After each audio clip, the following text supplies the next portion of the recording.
అగ్రరాజ్యం అమెరికాలో అక్రమ వలసలపై ట్రంప్ సర్కార్ కఠిన చర్యలు తీసుకుంటోంది. అక్రమంగా ఉన్న ఇతర దేశాలకు చెందిన వారిని బయటకు పంపేస్తోంది. ఇప్పటికే వివిధ దేశాలకు చెందిన వారిని బలవంతంగా తరలించింది ఆర్మీ. ఇప్పుడు భారత్కు చెందిన 205 మందిని కూడా తమ దేశానికి పంపించేశారు. భారతీయులతో టెక్సాస్ నుంచి బయలుదేరిన US military C-17 transport air craft పంజాబ్లోని అమృత్సర్ అంతర్జాతీయ విమానాశ్రయానికి చేరుకుంది. వీరిలో 30 మంది పంజాబ్, 33 మంది హర్యానా, 33 మంది గుజరాత్ వాసులతో పాటు మహారాష్ట్ర నుంచి 3, ఉత్తరప్రదేశ్కు చెందిన 3, 2 చండీగఢ్ వాసులు ఉన్నట్లు అధికారిక వర్గాలు వెల్లడించాయి.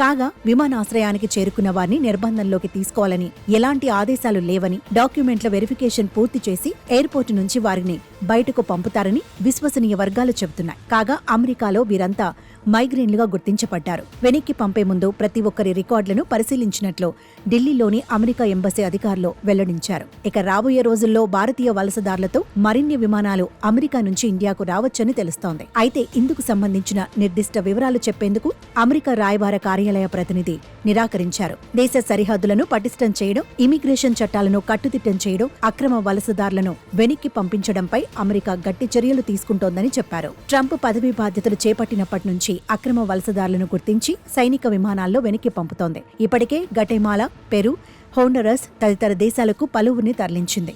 భారత్ సైతం అక్రమ వలసలకు వ్యతిరేకమని చెబుతోంది. ఇక వీసా గడువు ముగిసినా సరైన డాక్యుమెంట్లు లేకుండా చట్టవిరుద్ధంగా భారతీయులు ఎక్కడున్నా వెనక్కి తీసుకువచ్చేందుకు వెసులుబాటు కల్పిస్తామని విదేశాంగ శాఖ ప్రకటించింది. అయితే అమెరికాలో చట్టవిరుద్ధంగా ఉంటున్న భారతీయుల సంఖ్యపై ఇప్పుడే చెప్పడం సరికాదన్నారు. పలు నివేదికల ప్రకారం 7.5 లక్షల మంది ఉంటారని ఓ అంచనా ఉంది.